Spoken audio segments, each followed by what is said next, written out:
Bonjour madame, bonjour mademoiselle, bonjour monsieur. Je m'appelle Serge Petit-Demange. J'ai fondé le mouvement pour le renouveau d'une république démocratique et citoyenne en octobre 2005 dans le but d'informer mes compatriotes de la possibilité légale offerte de sanctionner les usurpateurs au pouvoir depuis plusieurs décennies, quel que soit leur parti politique, en les chassant par notre bulletin de vote, sans oublier de leur demander des comptes pour les remplacer par des femmes et des hommes probes, honnêtes, désintéressés, passionnés par notre pays et ses alliés. Ces personnes existent. Elles n'adhèrent pas nécessairement à tel ou tel parti, mais elles sont de vrais patriotes.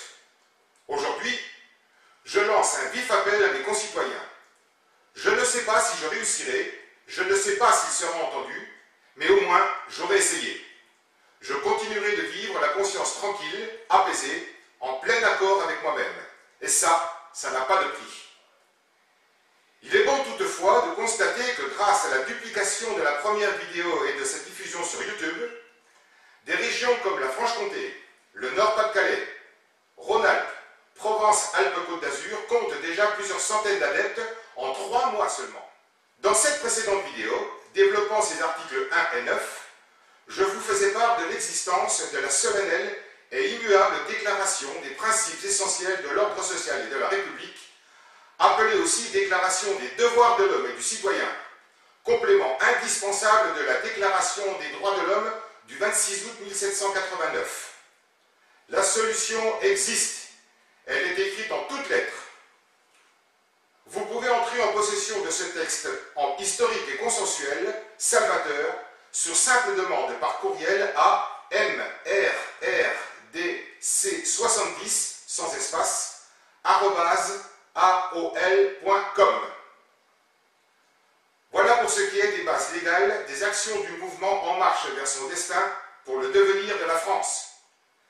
Après le quasi insurmontable problème de notre pays que représente la dette publique et son cortège de mensonges politiques, le second problème majeur de la France, et pas des moindres, est l'immigration galopante qui ne date pas d'hier et qui découle aujourd'hui de l'aberration politicienne d'avoir accentué, encouragé le droit du sol. Les socialistes de 1981 à nos jours ont grand ouvert le couvercle de la boîte de Pandore. Le loup est confortablement installé dans la bergerie, le ver est dans le fruit. Martine Delors-Aubry-Brochen, maire de Lille et actuelle première secrétaire du Parti socialiste, est en grande partie responsable, elle qui a autorisé des heures spécifiques d'ouverture de la piscine municipale à une religion qui interdit que les hommes se baignent en même temps que les femmes. Volontaire oubli de l'intérêt général de la nation, de l'autre bord, rien n'a changé. Plus préoccupé par ces querelles de petits chefs que par la recherche de notre bien-vivre, la droite, que le général de Gaulle qualifiait la droite la plus tête du monde, n'a pas su ou voulu juguler ce flot migratoire de gens plus intéressés par les soi-disant droits ouverts dans notre pays qu'au devoir se rattachant à leur seule présence sur notre sol. Il y a 20 ans, le 19 juin 1991, à Orléans, Jacques Chirac déclarait « Notre problème, ce n'est pas les étrangers, c'est qu'il y a overdose. C'est peut-être vrai qu'il n'y a pas plus d'étrangers qu'avant la guerre, mais ce n'est pas les mêmes et ça fait une différence. Il est certain que d'avoir des Espagnols, des Polonaises et des Portugais travaillant chez nous, ça pose moins de problèmes que d'avoir des musulmans et des noirs. Comment voulez-vous que le travailleur français qui travaille avec sa femme et qui, ensemble, gagne environ 15 000 francs et qui voit sur le palier à côté de son HLM, entassé, une famille avec un père de famille, 3 ou 4 épouses et une vingtaine de gosses, et qui gagne 50 000 francs de prestations sociales sans naturellement travailler, si vous ajoutez à cela le bruit et l'odeur, eh bien le travailleur français sur le palier, il devient fou. Et ce n'est pas être raciste que de dire cela. Nous n'avons plus les moyens de nommer le regroupement familial et il faut enfin ouvrir le débat qui s'impose dans notre pays, qui est un vrai débat moral pour savoir s'il est naturel que les étrangers puissent bénéficier, au même titre que les Français, d'une solidarité nationale à laquelle ils ne participent pas puisqu'ils ne payent pas d'impôts. En 1991, après avoir été le premier ministre cohabitationniste de M. Mitterrand, Jacques Chirac était député-maire de Paris. Il a ensuite occupé l'Élysée pendant 12 ans. Sauf à chloroformer, manipuler l'opinion, le tromper, mentir aux électeurs, je ne vois pas l'intérêt de dire des choses aussi puissantes sans les faire suivre des faits lorsqu'on détient le pouvoir suprême. Qu'a-t-il fait? Et ses amis de la même engeance, De Villepin quand il était Premier ministre, Sarkozy, l'actuel président, les futurs candidats de droite. À propos de Sarkozy, n'a-t-il pas promis de nettoyer les banlieues à la Karcher quand il était ministre de l'Intérieur? Où en est-on aujourd'hui? Recrudescence de la violence, du trafic de drogue, d'attaques à main armée. Quant à De Villepin, il a un jour déclaré que la France avait les cuisses s'écarter et qu'elle attendait désespérément qu'on la baise. On ne baisse pas la France, monsieur De Villepin. On l'aime, on l'honore, mais on ne la baisse pas. C'est par la tenue de propos aussi déplacés que vous l'affaiblissez aux yeux du monde. Pour ne citer que ces deux grands, je doute fort que Mme Angela Merkel baisse l'Allemagne ou que M. Barack Obama baisse les États-Unis d'Amérique. Vos propos sont stupides et dégradants à l'égard de mon pays. Il est capital que le peuple de France cesse d'être individualiste par accumulation de déceptions et se rassemble autour d'un consensus idéologique nouveau et protecteur. Et ce ne sont ni le Parti Socialiste, ni l'UMP, ni les écolos roulant en 4x4, ni les partis à l'idéologie stalinienne qui réussiront dans ce domaine. À quoi cela sert-il de se rendre au Vatican baiser l'anneau du pape, guide de notre religion étroitement liée à notre grande histoire, et laisser la porte grande ouverte à une religion aux antipodes de notre culture chrétienne? Faites un essai simple chez vous. Mélangez de l'huile et du vinaigre. Au bout d'un certain temps, ces deux éléments se sépareront à nouveau, irrémédiablement. C'est une question d'incompatibilité moléculaire fondamentale. La nature nous montre l'exemple. Au nom de son prophète, un imam prêche la mort des non-musulmans, les infidèles comme il le nomme, alors que notre Dieu prêche l'amour de son prochain.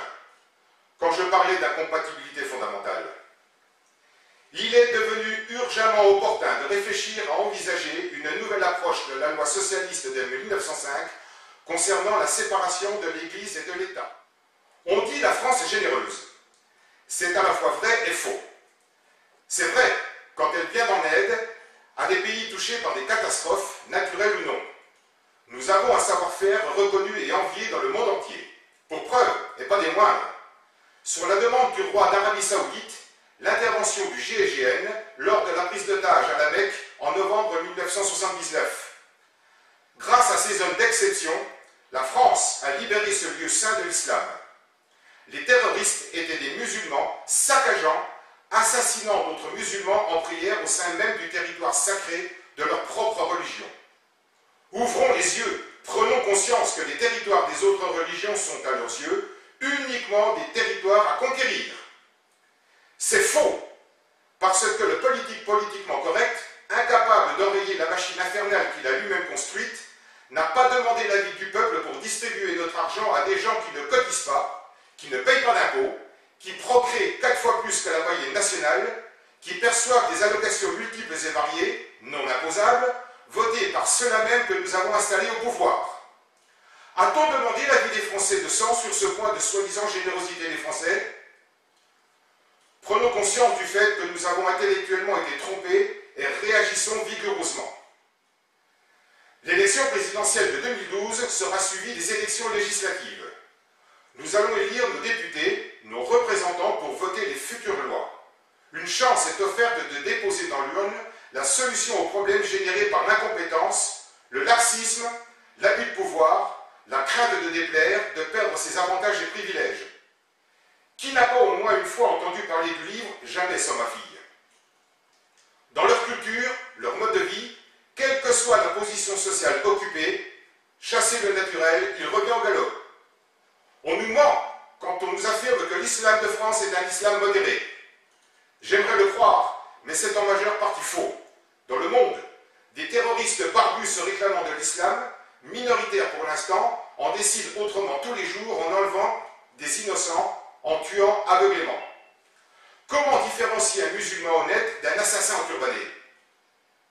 Une approche plus conciliante de ces peuples à la doctrine radicalement différente de la nôtre ne sera possible que le jour où les responsables musulmans du monde entier prendront eux-mêmes les mesures nécessaires pour éradiquer les assassins qu'ils nourrissent et protègent. Des imams risquent de perdre leur autorité, voire leur vie, sans pour autant de devenir des martyrs. En attendant, force est de constater que l'histoire découlant de la volonté hégémonique idéologique se répète. Arthur Neville Chamberlain, Édouard Daladier, Benito Mussolini, Adolf Hitler, signature de l'accord de Munich du 29 septembre 1938, n'ont pas empêché la Seconde Guerre mondiale, Hitler ayant violé l'accord précité. Ceci n'engageant que moi, dans l'esprit, le fond, pas la forme, du président Harry Truman à l'égard du Japon en 1945, je suis partisan de la manière forte pour rétablir l'équilibre mondial. La vie m'a appris que la palabre diplomatique ne suffit pas toujours pour solutionner durablement les conflits. La peur est sage conseillère. On dit souvent que rien n'est tout noir ou tout blanc. Pourtant, il y a des situations sans nuance. Par exemple, une femme est enceinte ou elle ne l'est pas. Elle n'est pas modérément enceinte. Et la France est enceinte, victime du viol collectif de ses valeurs ancestrales, historiques, une véritable tournante commise par une caste que nous avons nous-mêmes placée au pouvoir, pour beaucoup sortis de l'ENA ou Sciences Po, adeptes de l'hypocrite politiquement correcte pour protéger leurs acquis, à l'origine des lois scélérates sur le regroupement familial et la dernière réforme sur les retraites. Des sites internet démontrent clairement ce que les intégristes islamiques veulent faire après leur éventuelle arrivée au pouvoir. La djihad, la guerre soi-disant sainte et leur charia comme constitution.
Nous voilà revenus au temps des croisades. Heureusement, grâce à Madame Simone Veil, la France a droit à l'IVG. Il est vital pour nous que la France avorte de cet enfant non désiré, dont le peuple souverain ne veut pas, nourrisson qui crache sur sa mère nourricière d'adoption. Cette interruption volontaire de grossesse viendra par le pouvoir des urnes lors des élections présidentielles et législatives de 2012. Cela ne veut pas dire qu'il faille éradiquer tous ceux qui ne sont pas français de sang. Les Français ne sont pas des assassins sanguinaires. Il faut seulement réfléchir aux moyens de retrouver notre sérénité hexagonale et européenne, mais d'abord hexagonale. Les politiques savent trouver un consensus pour se augmenter de 70%. Qu'ils se creusent les méninges pour autre chose que leur portefeuille et leurs acquis outrageusement insultants pour la France d'en bas. Ils sont grassement payés pour ça.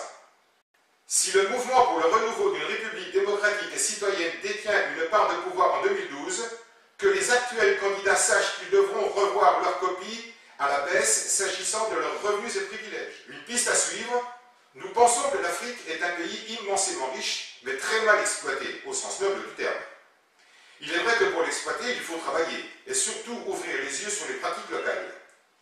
Pourquoi, à force de travail, de volonté, de détermination, le peuple d'Israël, cerné par des pays dont on ne peut pas dire qu'ils soient amis, arrive-t-il à créer des jardins luxuriants en plein désert et que certaines peuplades n'ont comme objectif que s'expatrier en pensant que l'herbe est plus verte en Europe? Le comportement des gouvernements concernés n'y était pas pour beaucoup dans l'attitude de leurs peuples respectifs. Quand on apprend que la famille de l'ex-dirigeant tunisien s'est lâchement enfuie avec 1,5 tonne d'or, on est en droit de se poser des questions quant à la morale des dirigeants alentours. À propos de ce peuple, j'ai la réponse, mais pose tout de même la question. Pourquoi des milliers de Tunisiens fuient-ils leur pays pour venir en France via l'Italie, alors qu'ils viennent juste de se débarrasser de leur dictateur? Puisque ça va mieux chez eux, pourquoi continuent-ils leur exode vers l'Europe? Quant à un autre dictateur, le Libyen à l'origine de l'attentat contre le décidiste d'UTA en septembre 1989, qui a fait 170 morts, que Sarkozy a accueilli en grande pompe en fin 2007, qui massacre son propre peuple et contre qui le même Sarkozy, moins de 4 ans plus tard seulement, a déclaré la guerre par le biais de l'ONU, voit ses jours comptés. Le guide, comme il se nomme, sera un jour présent dans le prétoire du tribunal pénal international s'il n'est pas exécuté avant par son peuple. Ce que nous ne comprenons pas, c'est que ces pays possèdent d'immenses ressources. Pourquoi alors, plutôt que d'exploiter leurs richesses, les ressortissants de ces pays s'exploitent-ils, sinon pour nous envahir, en mettant notre économie à genoux? Il est évident que certains peuples français arabes souffrent dans leur pays. Tout comme le peuple français en 1789, ils se rebellent contre leurs dirigeants tyranniques. Nous ne pouvons que les comprendre et admettre le bien fondé de leurs actions. Mais nous, en 1789, nous avons chassé la royauté dictatoriale tout en restant chez nous. Nous ne sommes pas allés envahir d'autres pays pour trouver les solutions à nos problèmes. Nous les avons réglés de l'intérieur. Pour revenir à notre problème, nous exigeons l'abolition pure et simple du droit du sol. C'est une question de survie. Notre sol se mérite, il ne se conquiert pas, ou alors un conflit majeur se dessine. Une nouvelle résistance verra forcément le jour avec son cortège de drames humains. Il est encore possible de l'éviter en imposant sans tarder et avec vigueur l'application de la déclaration des principes essentiels de l'ordre social et de la République, et que le politiquement correct cesse de se retrancher derrière la déclaration des droits de l'homme, car l'article 4 de cette même déclaration dit clairement que la liberté consiste à pouvoir faire tout ce qui ne nuit pas à autrui. Ainsi, l'exercice des droits naturels de chaque homme n'a de borne que celle qui assure aux autres membres de la société la jouissance de ces mêmes droits. Ces bornes ne peuvent être déterminées que par la loi. J'affirme que n'exiger que l'application des droits sans tenir compte des devoirs nuit à autrui, nuit à la France. L'Allemagne nazie nous a envahis durant la dernière guerre mondiale. C'était une guerre ouverte, déclarée.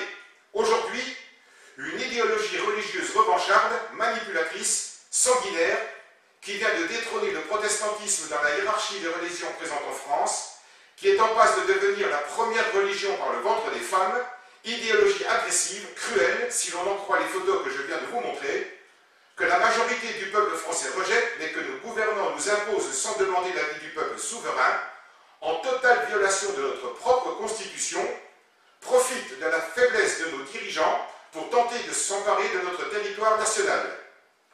Notre propre déclaration des droits de l'homme du 26 août 1789 se retourne contre nous aujourd'hui.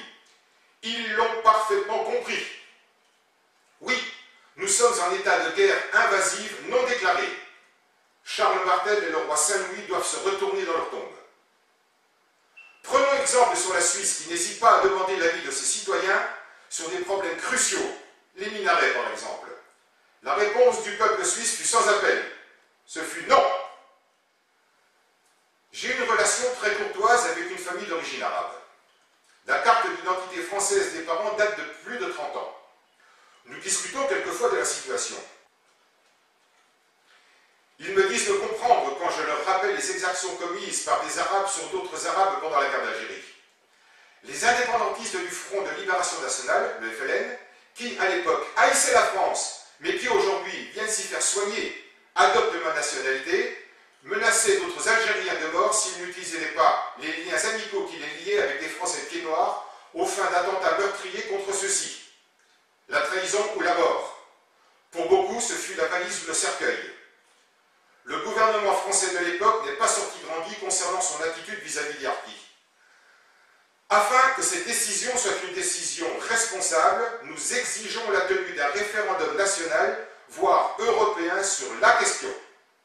Chez moi, en France, il ne peut y avoir ouverture des droits sans respect des devoirs qui y sont étroitement, logiquement liés. C'est simplement impossible. C'est un passage obligé, non négociable.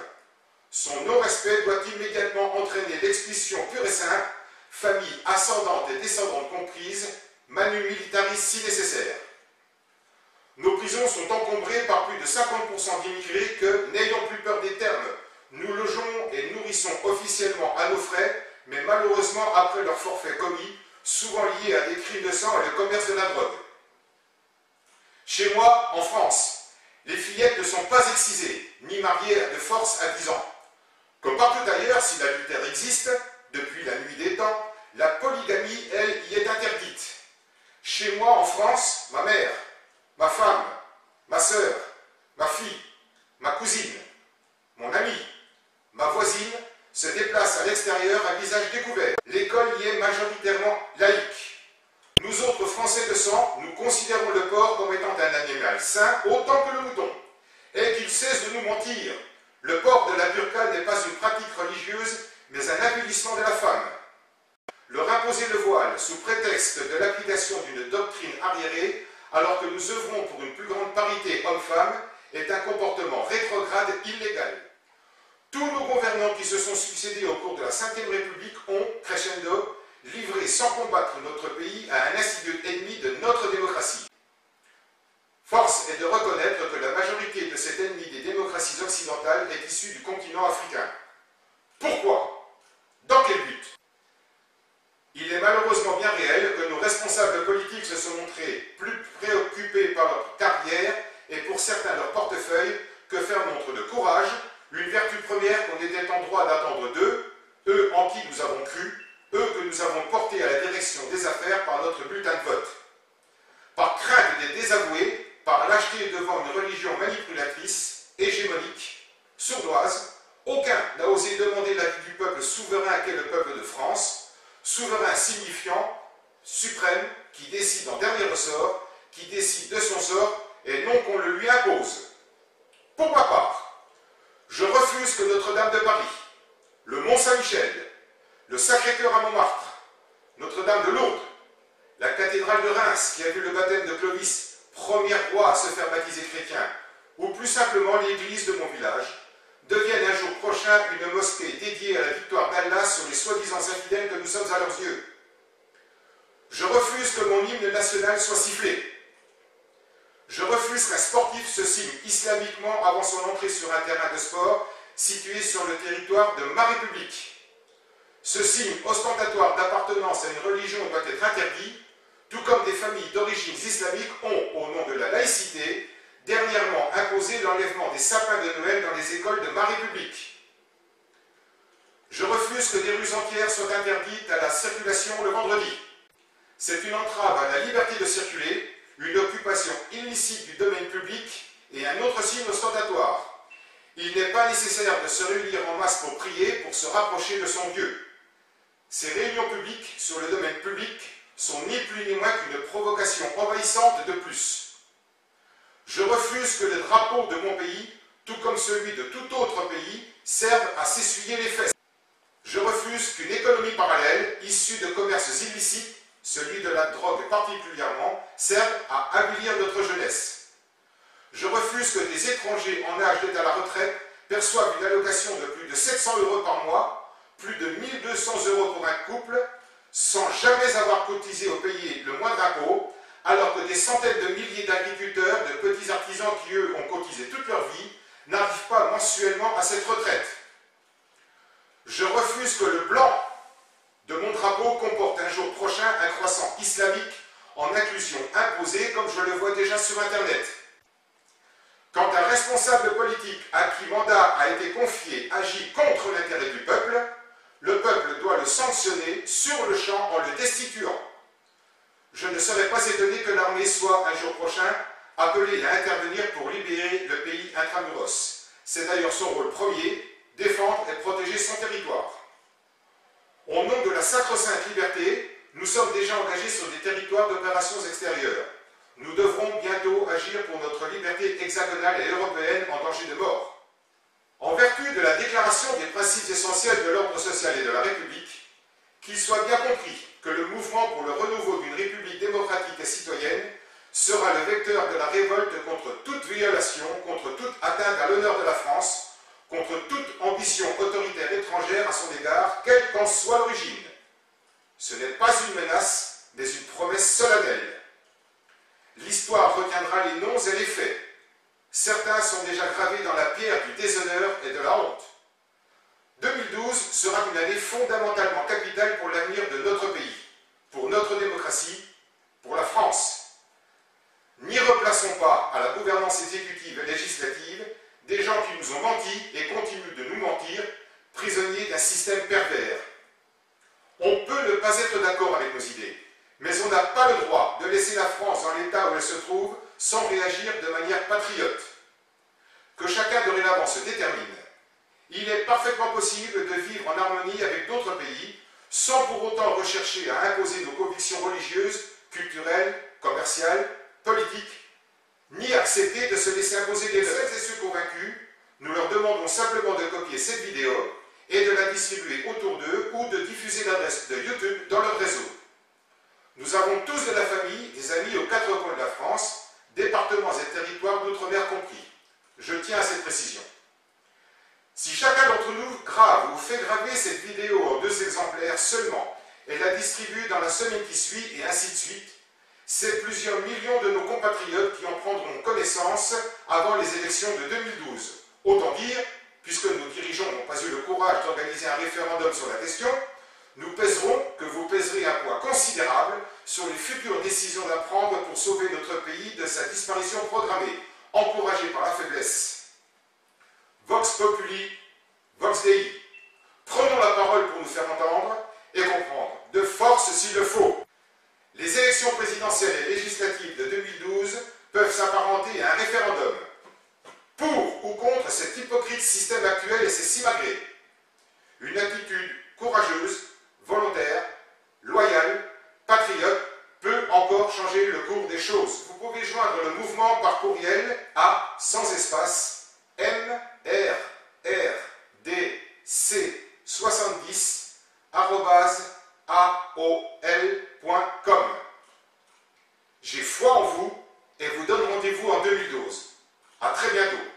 Juste une précision avant de vous quitter temporairement. Nous sommes conscients que ce message, dont l'original est conservé, risque d'être modifié par des esprits malveillants. Quel qu'il soit, qu'ils sachent que toute utilisation déformée, tronquée ou sortie de son contexte verra son ou ses auteurs poursuivis.